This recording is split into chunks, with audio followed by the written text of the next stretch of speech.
So I'd like to open up the meeting with the Pledge of Allegiance, if we can.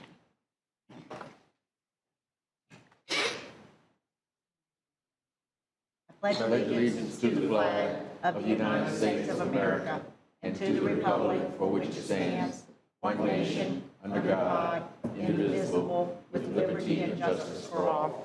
Thank you. Yep. Could you please give us a roll call? Yes, ma'am. Thank you. Commissioner Barfield, Here. Commissioner Allen, Present. Commissioner Messerschmidt, Here. Commissioner Villabicie, Here. Commissioner Minor, Here. Commissioner Richardson. Here. Thank you. Thank you. And again, we're waiting on one more commissioner to have a quorum. Any agenda modifications, board? No, ma'am, not at this. None? Okay. All right. I've already mentioned the public comment. Let's see, there is one speaker that wants to speak to us about non-agenda item, and that is Stanley Sims. Mr. Sims, please come up to the microphone right there. You have 3 minutes, sir. Would you please state your name and address? And thank you for coming and joining us. My name is Stanley Sims. I'm at 1320 Avondale Way.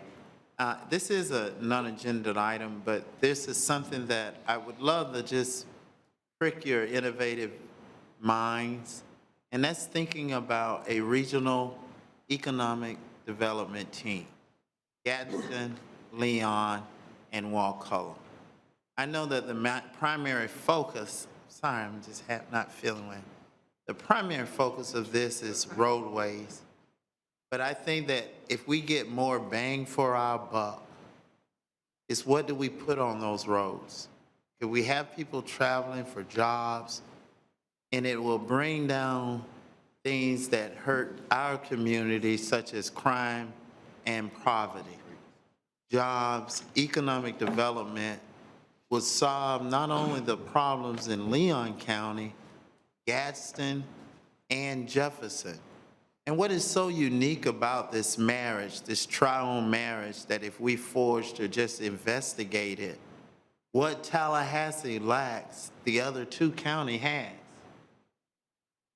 Just think about that. What Tallahassee lacks, the other two has.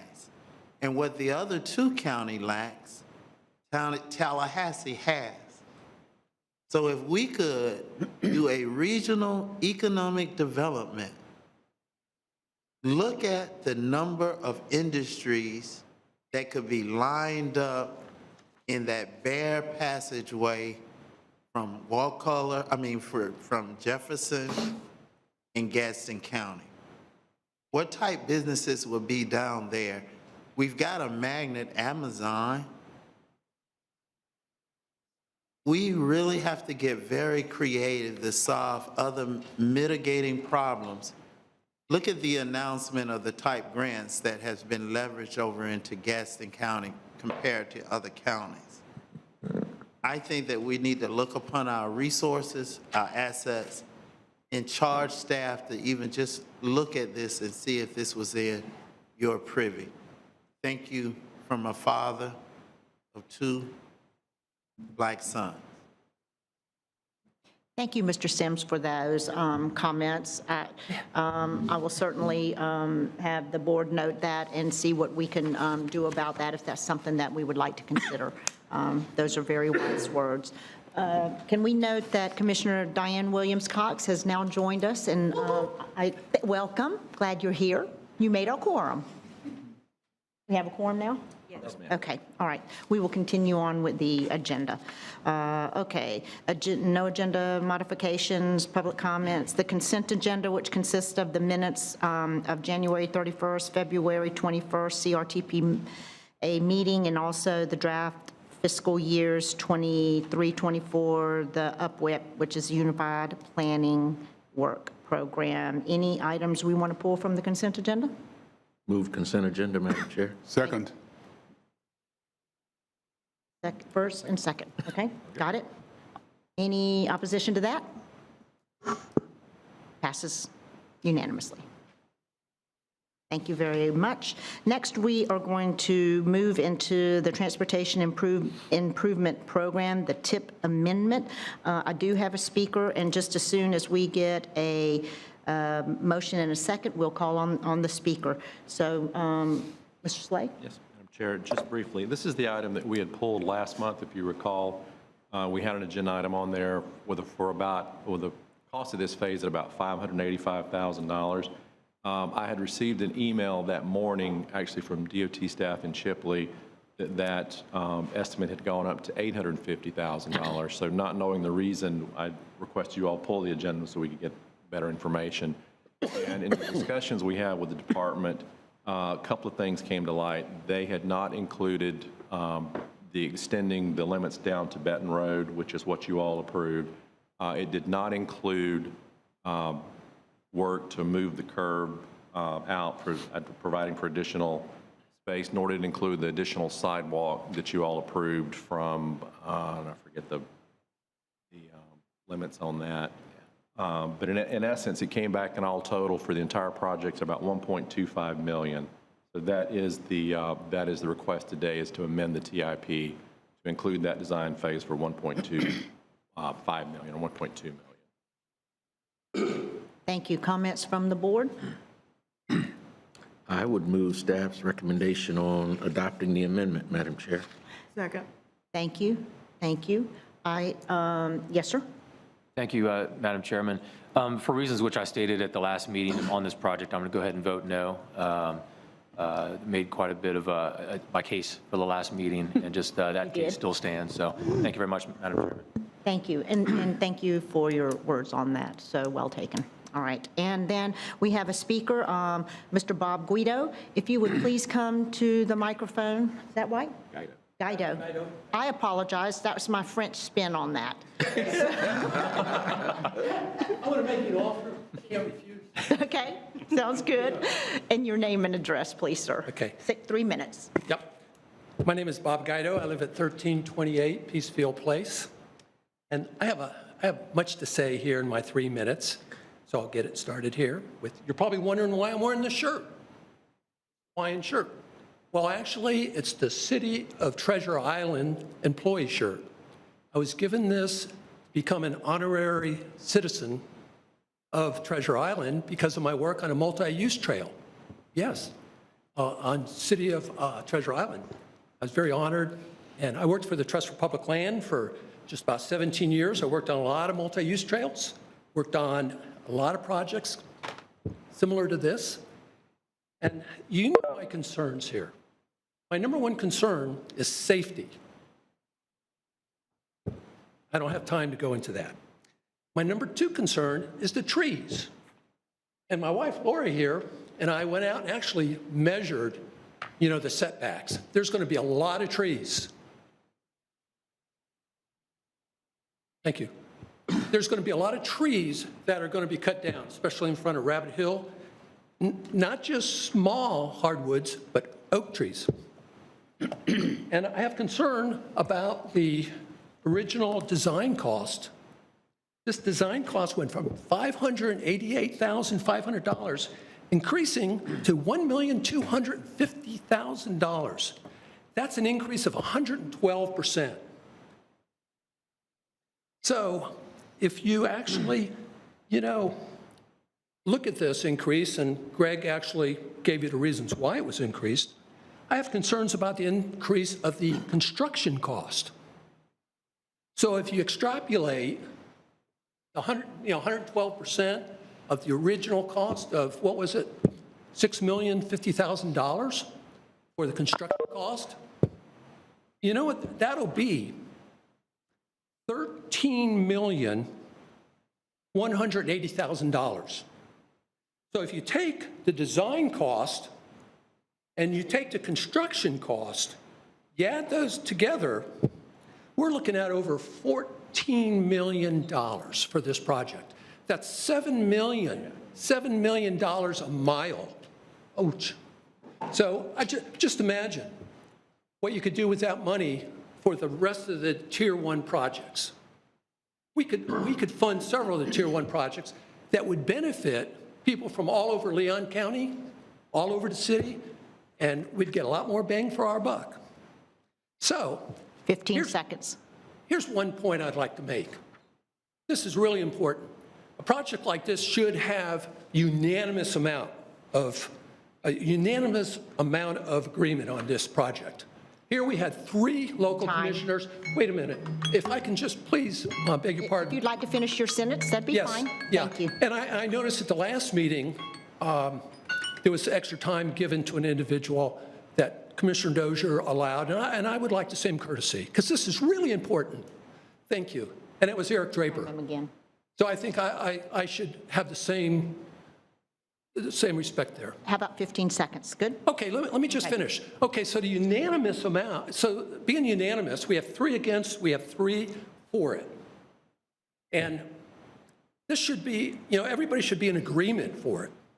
And there's such division here.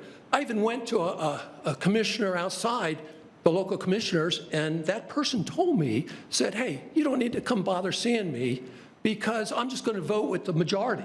Well, there was no majority. And those outside commissioners actually tilted the vote to prove it. So I would just like to say, to ask you to reconsider the project and, kind of step back from the funding on this. And let's go ahead, let's keep the sidewalks for pedestrians. Let's keep the bike lanes for bicyclists, so they can go with traffic. And I just want to say, and for the e-bikes, because that's a real important issue today, and they should go with the traffic. And let's go ahead and spread the wealth. And I thank you for the extra time. I really, really appreciate it. You're welcome. Madam Thank Chair. you, sir. Okay, thank you so much. Bye-bye.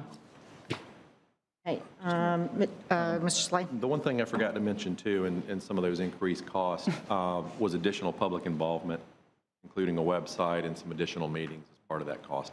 I failed to mention that. Thank you. Comments from the board? Roll call. Okay. Do we have a? We're still good. We're still good? All right. We need a roll call, please.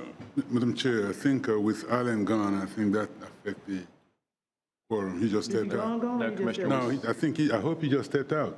Yeah, we still have a quorum. I actually We still do? asked to check Okay. with Jack. We still do. We still have a quorum, sir. Okay, I'm just wondering. Okay.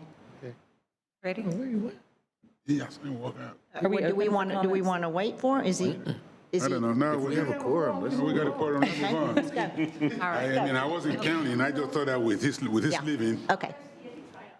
We're going to go ahead and vote. We don't, we Okay. got a quorum, let's go. If he's in, Okay, wherever. we're going. We're going. Okay. Commissioner Barfield, Aye. Commissioner Messerschmidt, Aye. Commissioner Villa, Aye. Commissioner Minor, No. Commissioner Richardson, Aye. Commissioner Williams-Cox, Aye.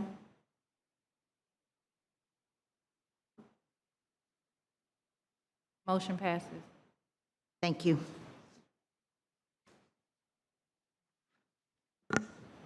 Item number 7, we are looking at the Stadium Drive at Lake Bradford Road intersection. I believe that we have a presentation on that.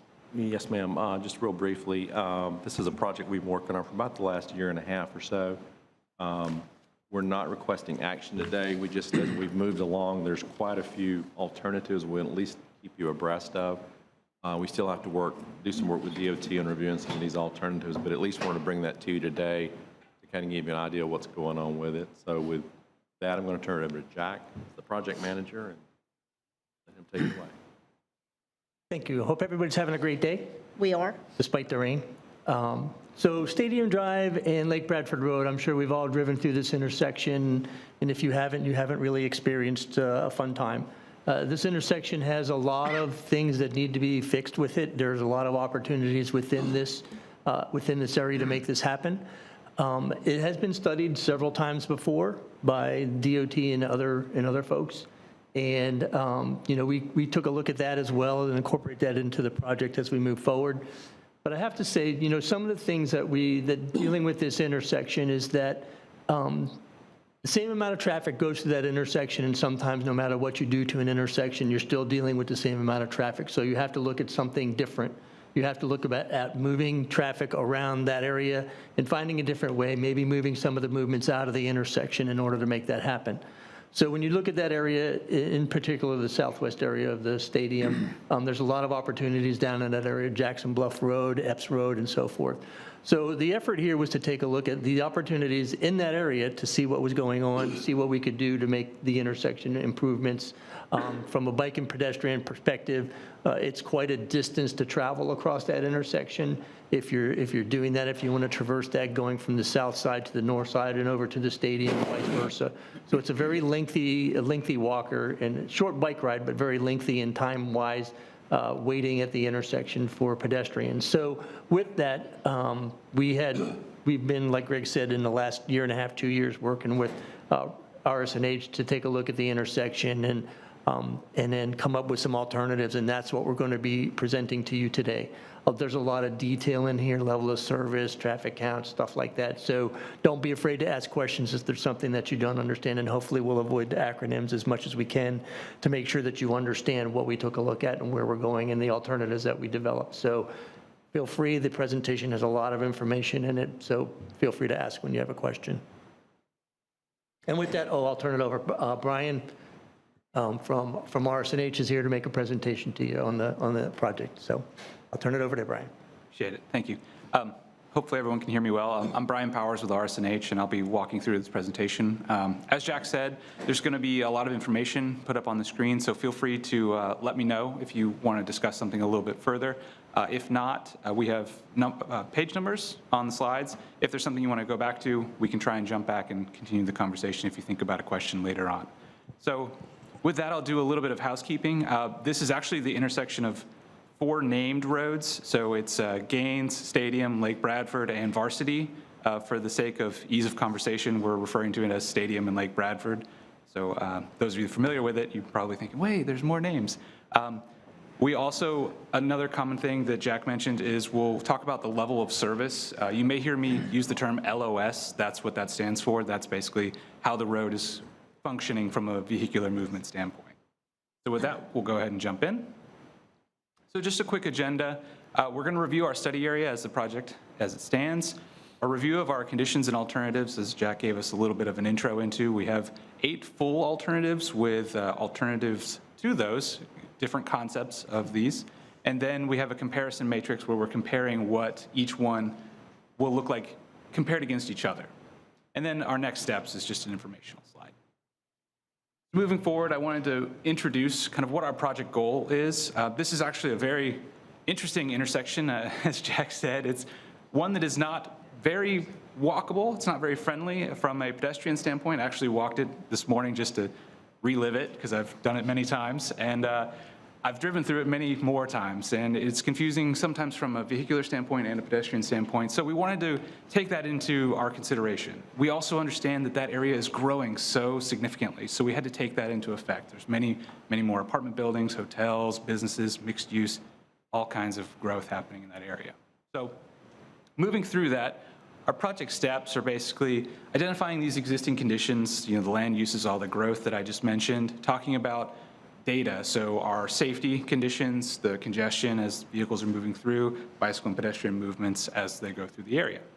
And then we use that information and build our future condition. So our base year, we move forward out to 2045 is basically looking to the future, determining what the growth could look like and how this intersection is going to interact moving forward. So just an overview of our study area. I'm sure many of you are familiar with this. We're just south of Doak Campbell Stadium there. Our main study intersection is in the middle of those boxes there. And as part of this, we wanted to study as a network. So we also looked into the intersections one upstream. So each of the intersections there had a similar analysis done. And as you'll see, they were incorporated into our alternatives analysis as we move forward.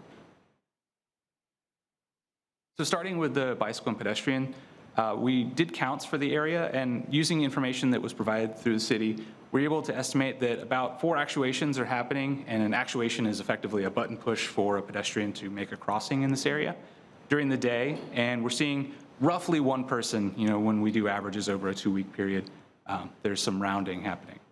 We're fortunate in that there was only 1 pedestrian crash over our 5-year period.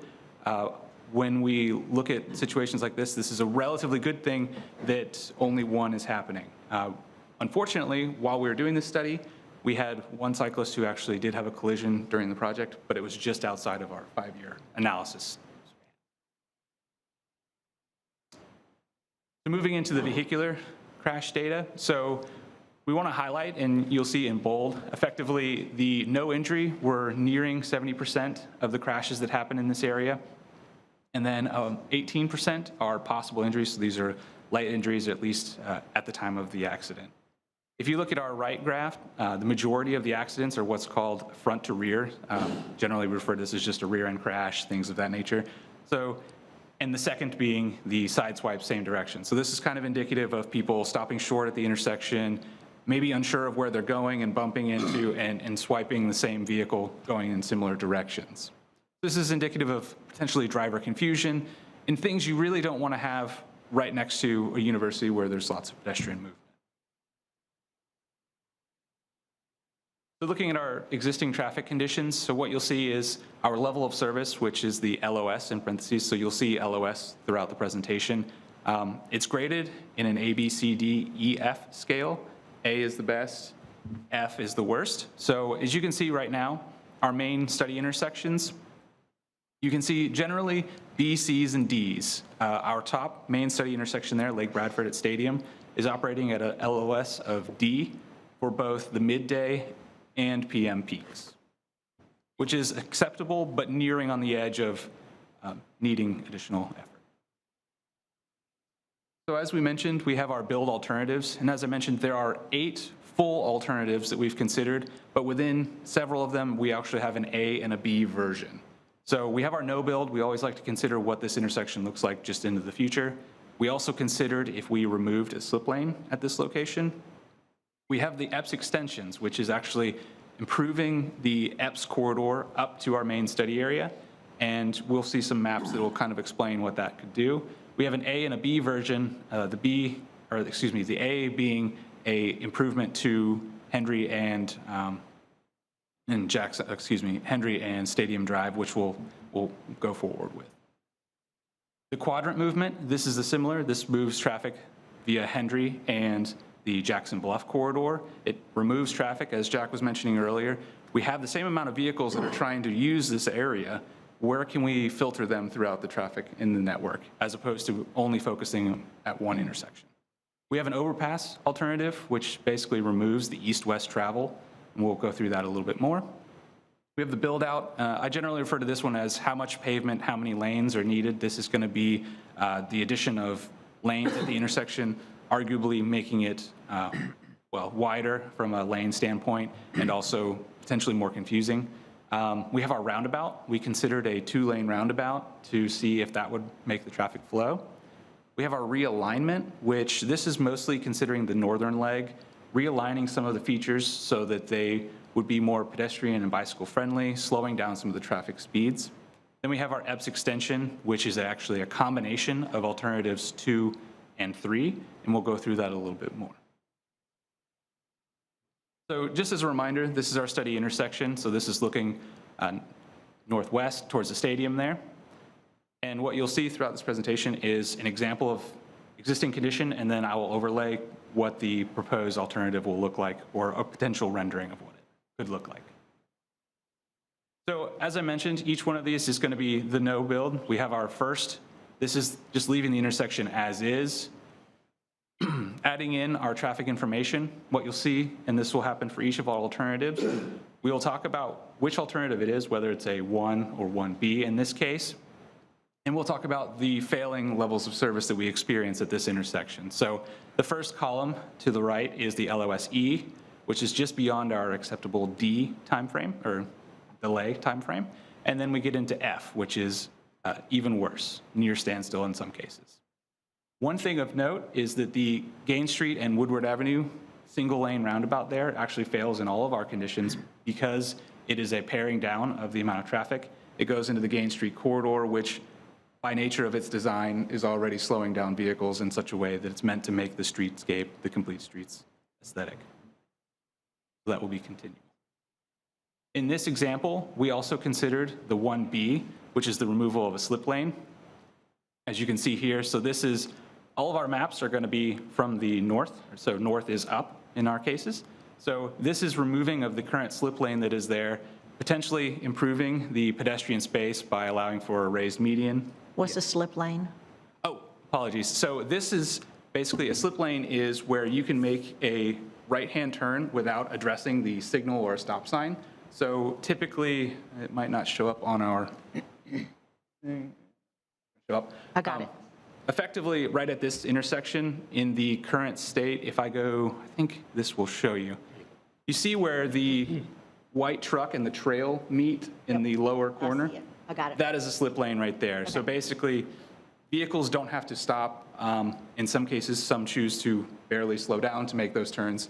So it's a relatively unsafe environment for a pedestrian because you have to look back, and a lot of times drivers are not waiting because right there's actually that gate. You may not actually see a pedestrian who doesn't stop and address traffic. So it is a dangerous Got it. situation. Okay. So removing that, as you can see with our green space, we would actually bring that right-hand turn up to the signal, potentially adding more median green space, right as you can see called out by my arrows here, reducing the conflict points, potentially making it safer from a pedestrian.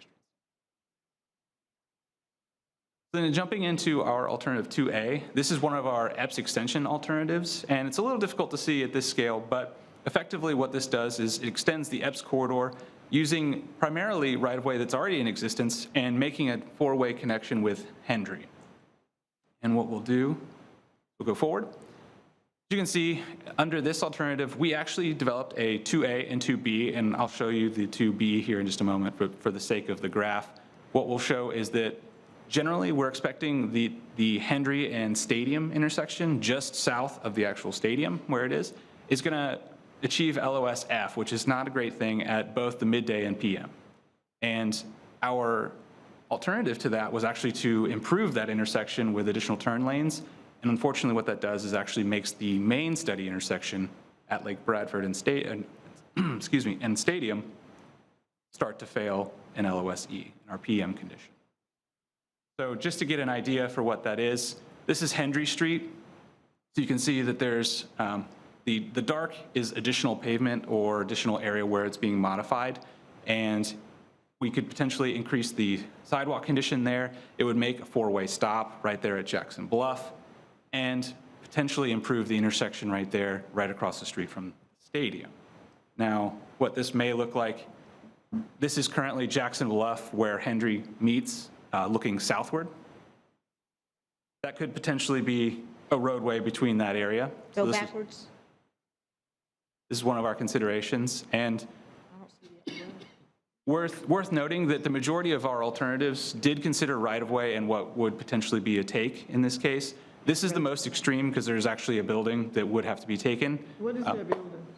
I'm sorry? What is that building? I believe it is Jackson Properties, if I'm correct. Yeah. Right And there you're on going to remove that building. Ruh-roh. Again, I should note that none of these are for construction at this stage. This is all very high-level concepts. Tread lightly. Yes, but this, actually, the majority of this is within city right-of-way. The area that is wooded behind is primarily already reserved. So at one point, there might have been a consideration for having the four-way. So we also, this is actually why we considered a 2B to this. So you'll see as we move forward, this is our 2B. And what we do is actually, instead of making that new connection, the four-way over at Hendry, which is what we were just discussing, we improve Epps Drive West, which is just north of Airport Road. So what that will do is give us slight improvements. As you see, this is basically the same chart we just looked at because I wanted to show the A and the B. Yes. So did you consider a roundabout in this area too? We did not. We did not do a signalized roundabout, or excuse me, not a signalized roundabout, but we did not do an analysis for this particular section. Typically He's with, telling me the reason why not. There's not enough right-of-way. and typically what you'll see is that if you were to put a roundabout there, the signalized intersections are just too close together. And then it starts to back up in the roundabout because the signals aren't on the same, under the same conditions. So you have the situation where it's just too close to put it there. And that's what you're seeing actually also at Woodward and Gain Street, is that it's just too close to the intersection and it can't absorb all that traffic. So that's the problem with having roundabouts everywhere when you have signalized intersections in close proximity. But Brian said that we liked that because it was aesthetically pleasing to go down Gain Street. Well, so there is Because that is consistent on all slides. the aesthetic value of Gaines moving down. Yeah. Moving, I guess, eastward in our case.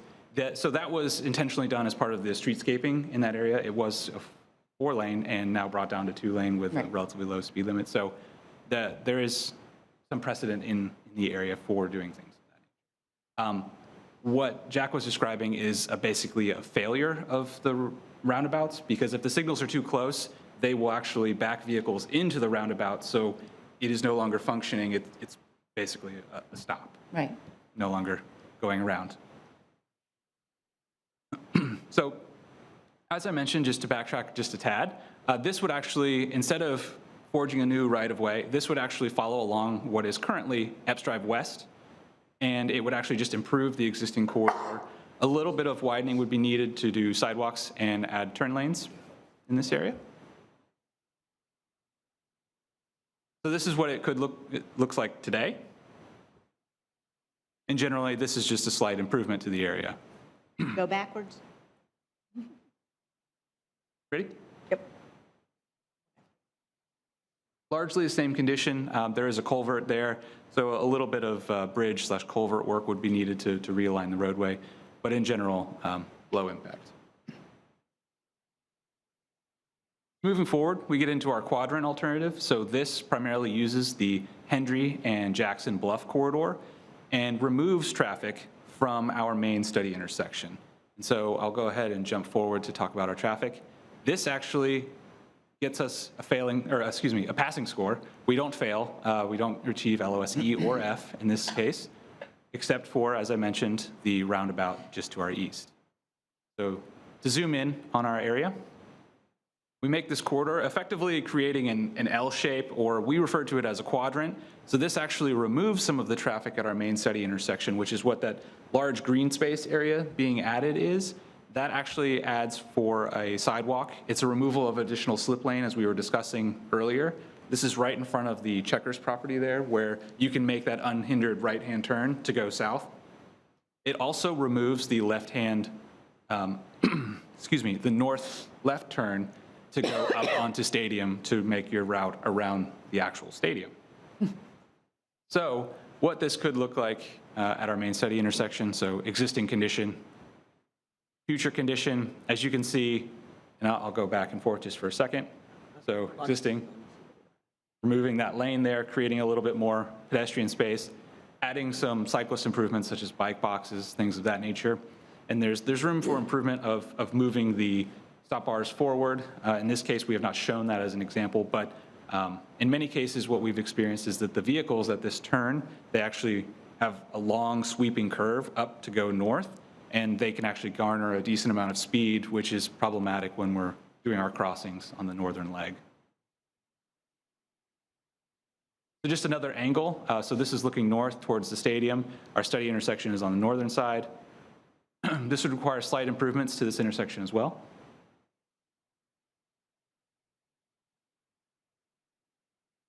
Move forward. So this is probably the most extreme, most, we'll call it interesting, because it changes the character of the area pretty substantially.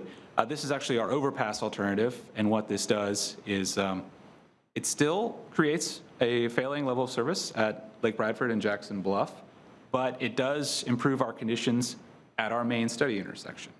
So what we'll do is we'll just move forward just a little bit. This dark green space is actually where the traffic is being carried over the intersection. So east-west travel is no longer actually even interacting with the traffic right here. So this improves the pedestrian space, the cyclist space, while also improving vehicular movement throughout the area. This also comes with this image to get an idea of what this could look like.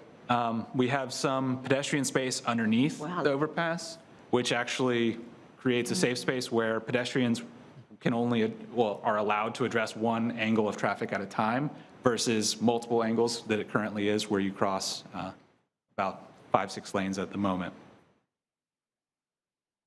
And I'll go back That's and pretty forth. sporty. Mm-hmm. Same as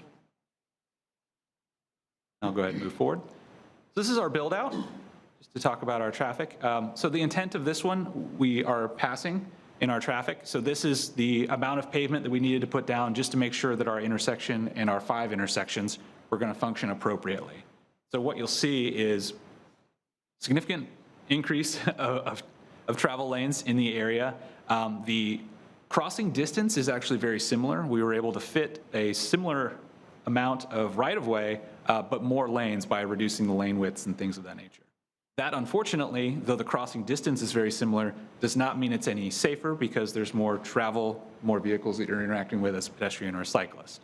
What we've also considered here is the potential for bicycle boxes, increased pedestrian space, improved pedestrian amenities, things of that nature. But this is not the most ideal when looking at a pedestrian cyclist standpoint.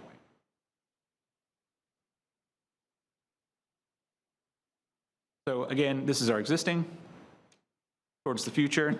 As I mentioned, largely within the same footprint, but you can definitely see an increase in pavement.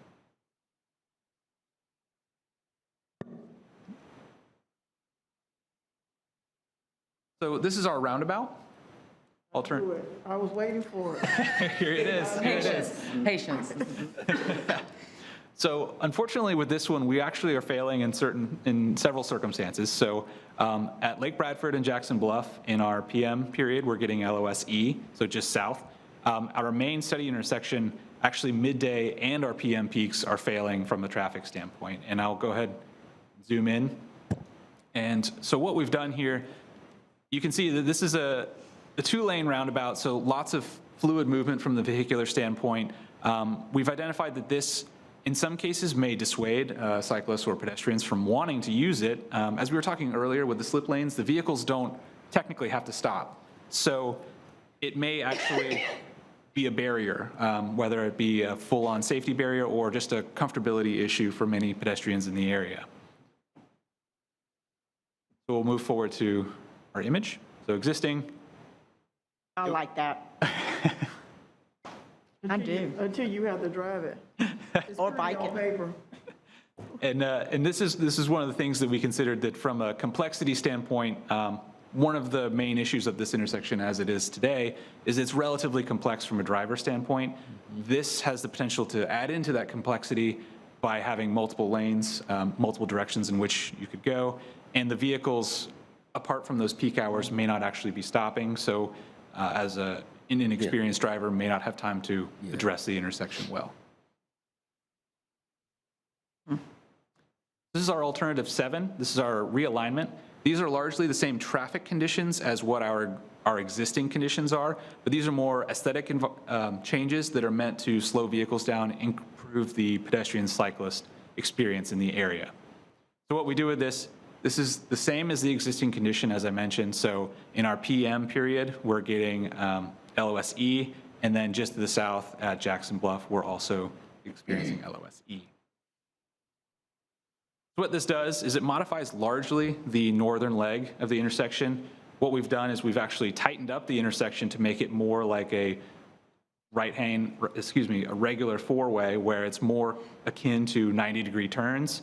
We've reduced these long sweeping turns throughout the intersection that I mentioned earlier, made it smaller so that vehicles are gaining less speed as they're going through, and making it, we call it like increasing the friction per se, so that it's generally less comfortable to reach this intersection at high speeds.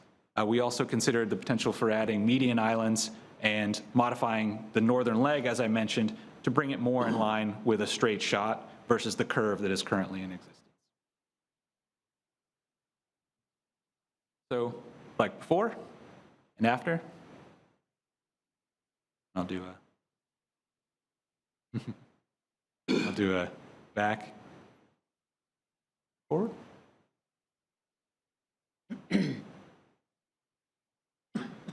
I'll move forward. So alternative 8 is actually a combination of the quadrant that we went through earlier and the EPS extension. So the EPS extension that we used for this alternative is actually using primarily the existing infrastructure, so that EPS drive west. So what you'll see is actually we don't achieve a failing level of service, so we're actually in great shape with this one. We move forward. At our main study intersection, you'll see that both of the slip lanes that we've been discussing are actually removed. That traffic movement, so if you're heading northward, attempting to go towards the west, that is no longer allowed at this intersection. You have to travel through our quadrant, as we were discussing earlier. Likewise, if you are traveling east to head south, you no longer make a right turn at our study intersection. You do that at Hendry and enter our quadrant network. Or you can utilize EPS to make a more direct connection towards the south.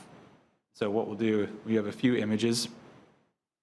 We want to show the reduced condition. So in one case, we actually tested it as a full comparison of the quadrant and the EPS extension. And under that condition, we actually had improvements to Jackson Bluff at Lake Bradford Road, but we did not actually need those. So we have our reduced condition, and we still achieve similar levels of service. The improved condition has slightly less delay, but in general, we're achieving the same letter grade. As you can see there. Just re-showing, and basically what you can see is that our intersection to the south is in its primarily the same condition that it is today. So the, Jackson Bluff at Lake Bradford intersection, that's the condition it is today, and this network flows appropriately. If you look at this is going to be similar to what we looked at with the quadrants, but effectively blocking off some of those immediate or nonstop right turns, adding some pedestrian space, median islands, things of that nature, bringing the stop bars forward to reduce some of the vehicular speed, adding bicycle boxes to increase bicycle safety. So just to give another look at what this could look like, we wanted to show what the full version could look like. So improvements on primarily the western leg there. Go back just to, you can see it's largely within the same footprint. Is that the Circle K at McDonald's? Mm-hmm. It is. So the building, so the Circle K is just to the south. The building to the right is the Bank of America. Okay. You can actually, I think, see the Circle K sign. Mm-hmm. I can. So this, just showing the third angle here. This is one that we basically looked at. As I mentioned, this is the improvement of the EPS extension and quadrant. So this EPS extension would then come up and meet with Jackson Bluff. Hey, Brian. Yes. So whenever you're looking at these intersections, what takes priority when you are retooling this? Moving your traffic or bike pedestrian safety?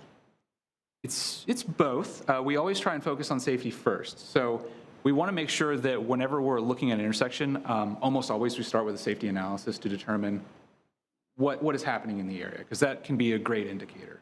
As I mentioned earlier, we were looking at a lot of them are rear end crashes and things of that nature. So from that, we can glean some information of driver behavior. We also look immediately at bicycle and pedestrian crashes to understand if there is an immediate need for something that is happening in the area. When we look at it from a level of service standpoint, that particular metric is a motor vehicle centric. It just talks about the movement of the vehicle. So that actual analysis is purely from the movement standpoint. Our overall analysis and our general write-ups of these incorporates safety and uses safety as a way to weight the value of certain metrics.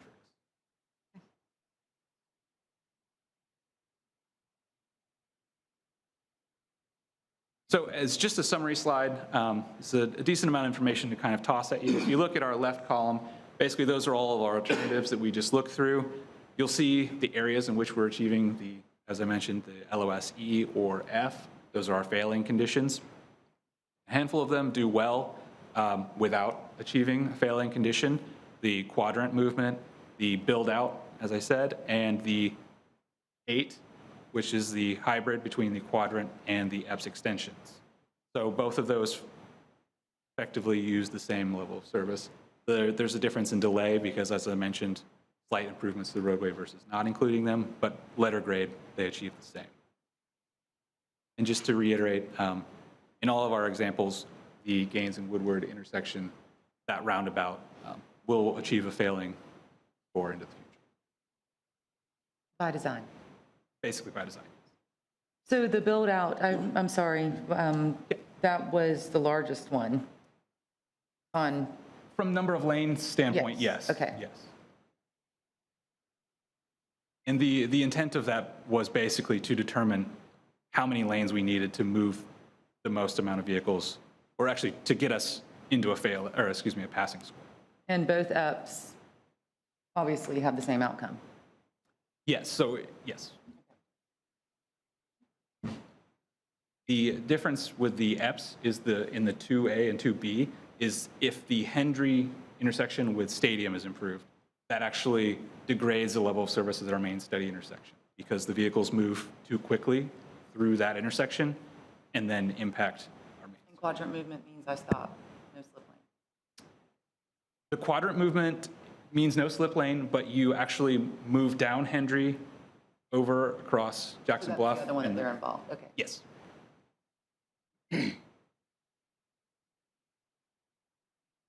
So jumping forward, all of this may not mean too much unless you can actually compare them against each other. So we've done what we did with the level of service, displaying what that one metric is. We also wanted to take a look at what other metrics should be considered in order to compare them against each other.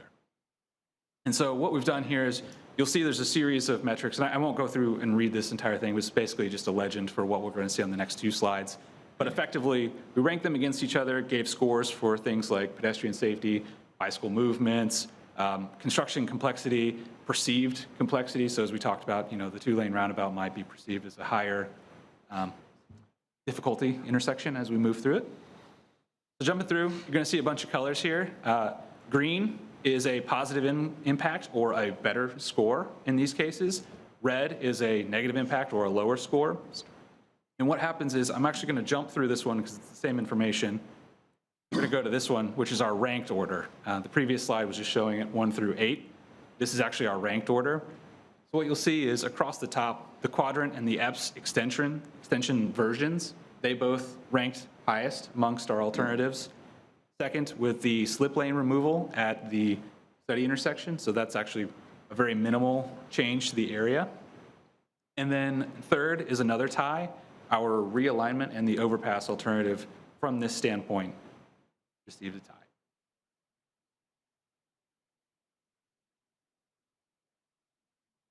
Brian, would it be safe to say that construction complexity can be roughly correlated to cost? At times, that wasn't what we considered here. What was the question? I'm sorry, Madam Chair. I was asking Brian if construction complexity was roughly correlated to cost. Okay. It can be. For this analysis, we determined that it was based on the amount of roadways that needed to be closed in order to implement and then move forward from there. We can't hear you, Brian. Oh, I'm sorry. Just pull that before you. We did not consider it for this endeavor as far as this analysis was conducted.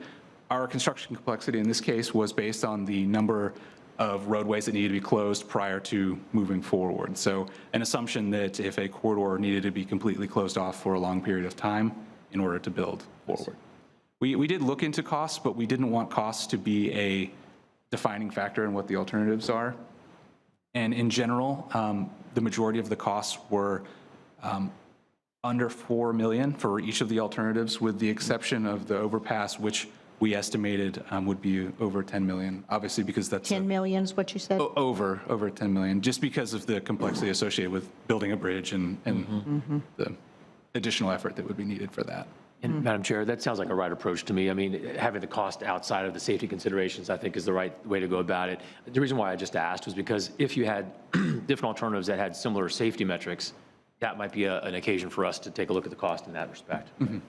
That was, yeah, that's our idea, is to kind of separate it, especially in a circumstance where the majority of the costs are actually very close in nature. That allows us to kind of pull that one metric out, and then as prioritization moved on into the future, that could be something that would be brought in. So on removal of the slip lane, that's going to cost $4 million? That one would actually be less. That would not be I as just extreme. wanted to make but- sure that. Yes, For yeah, one no. point, okay. The majority of the main intersection changes, those would be pretty expensive, and up to about 4 million are our estimates, but again, I'm rounding. Right. Any other comments? Are you done? We have 2 more slides, but it's Oh, basically okay. just Oh, no, go ahead. housekeeping. So our next steps, basically continuing our report development as we move forward. We wanted to present this for information for you guys today. We're considering a public engagement process to understand next steps, developing recommendations as we move forward, and then, of course, the finalization of the report. Then my last slide is just questions. So you have one more slide. Yeah, well, Okay. Questions from the board? Nice job. Yes, ma'am. I have a question, and you may have already covered it. In looking at these different alternatives, you've considered the facilities management plan that they're having at the stadium, correct? About what they're planning to do in the future? Yes. Are you talking about FSU facilities management? Yes. We've actually had several meetings with representatives from FSU to make sure that we weren't going to propose anything contrary to what would be developed in that area. We've also hit, And they're on board with these alternatives, the potential of these alternatives? They've been involved. We haven't asked them to pick or choose, but what we've proposed shouldn't impact theirs negatively, their plans for the area. we have had some high-level stakeholder involvement, city, county, traffic engineering, public works discussions. So we haven't necessarily, and Blueprint as well, so we haven't been putting aside what they're working on. We wanted to make sure that we were incorporating whatever they had into the process to make sure that as we move forward, all those agencies and all those organizations had the same level of understanding as to where we were going with the alternatives. Yes, sir. Yes, with regards to the overpass, what type of budget are we looking at? I'm sorry? With regards to the overpass, what type of budget are we looking at for that? For cost, granted, these are planning level cost estimates, it would be over 10 million.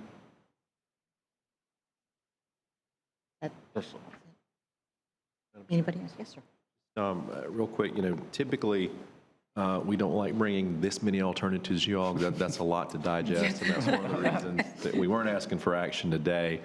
But I kind of chuckle when Commissioner Williams-Cox said that she was waiting for the roundabout to show up. And we know, I think there was some work done in the past that kind of said that the roundabout was the cure-all for everything. But I think we've shown here that it is not.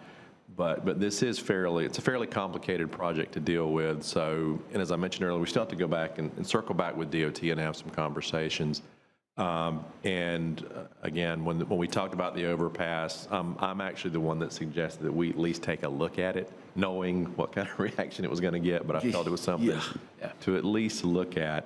But I would imagine we'd probably back to you all probably midsummer, probably fall with looking for some direction as to how to pursue it. The one thing I like about it is we get on most all of the options, especially the quadrant options, we get a pretty good improvement in level of service, and more importantly, it improves the bicycle and pedestrian environment. That was one of our key things when we started this. We wanted to see some improvement there. So some of these, you'll see fall off. We only have one that has the potential to impact private property.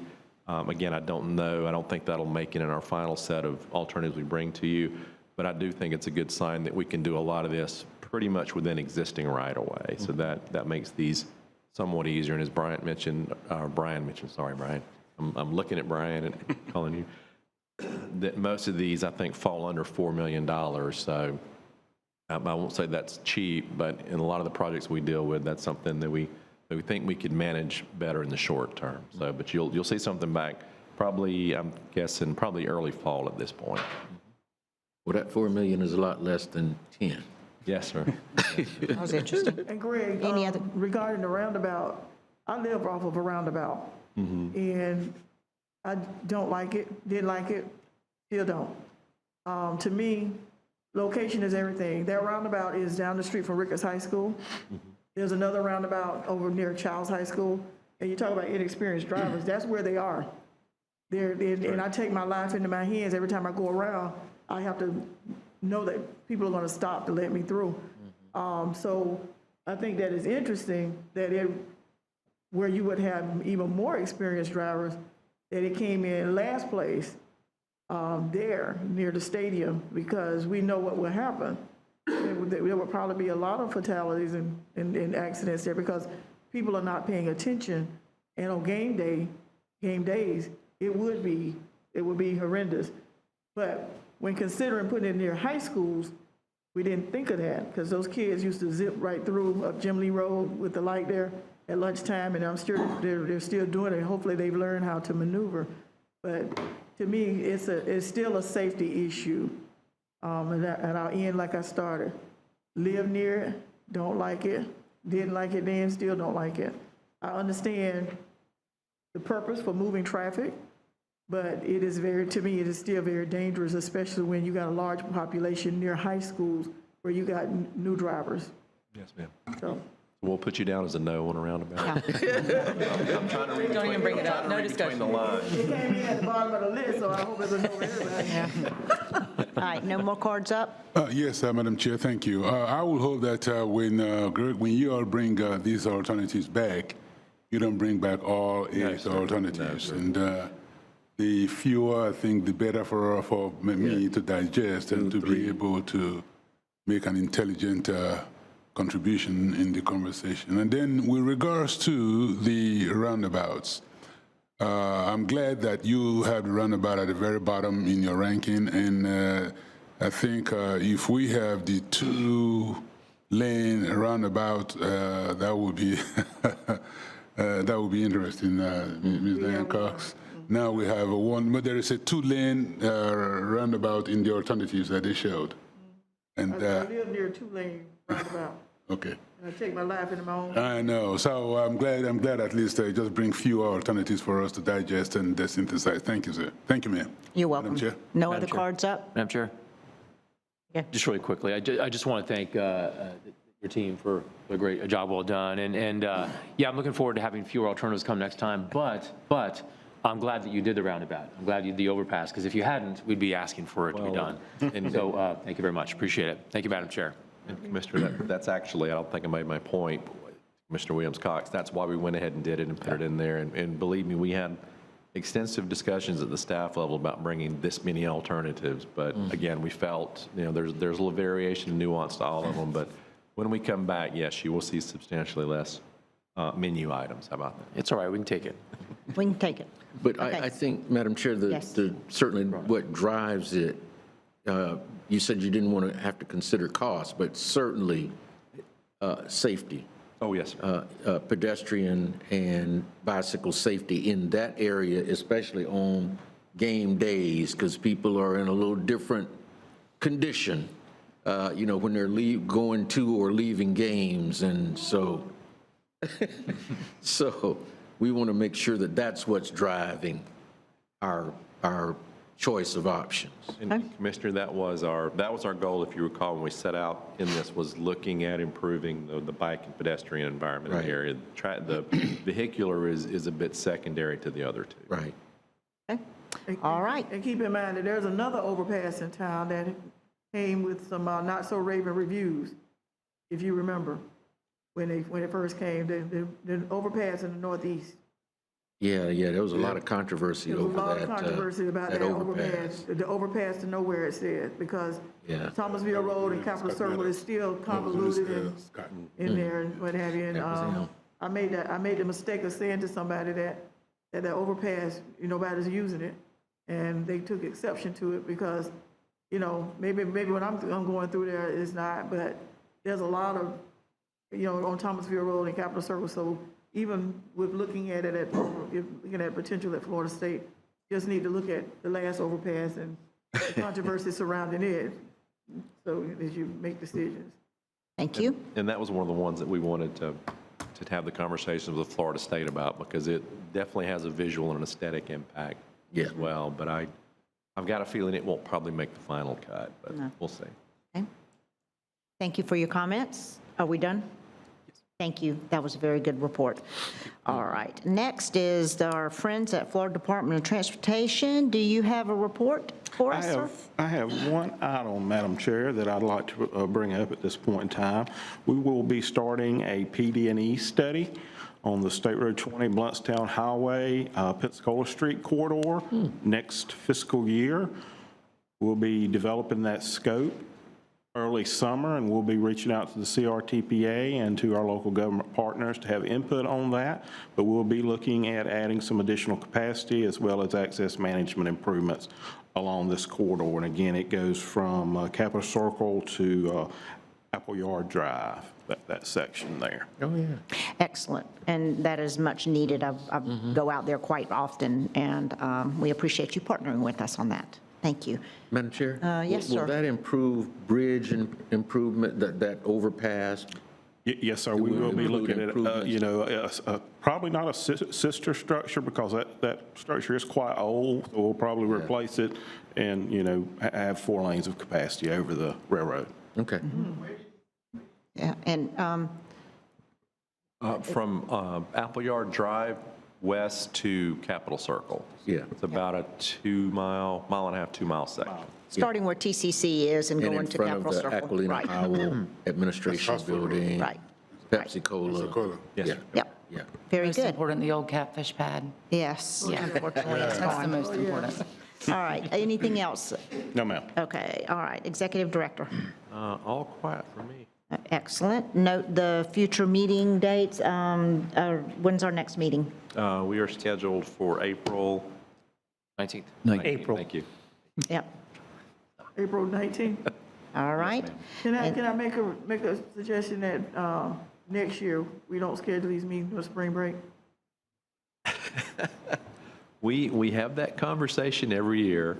To date, in the last 5 years I've been here, we have not moved it, but that's why we sent the poll out again to see who was going to be here. We always have that conversation, and we can have it again next year. Let's have it every year. And ultimately, it's up to you all, but every time we've talked about it, we wound up leaving it. But we can have the conversation again when we set the calendar in November. Okay, thank you. Committee actions? And Anything? no, ma'am, that was just That- from your actions from your CMAC and TAC this month.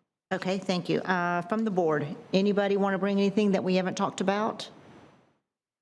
I asked about making an e-bike presentation. I am working on that. Several partners in the room that's helping us out and that serve on this board. Looking forward to bringing that information forward. It's probably going to be in May when we bring that to you. There'll be something important. We talked a little bit about e-bikes today, and I think that you'll enjoy the presentation that we're going to put together. It's going to be very informative.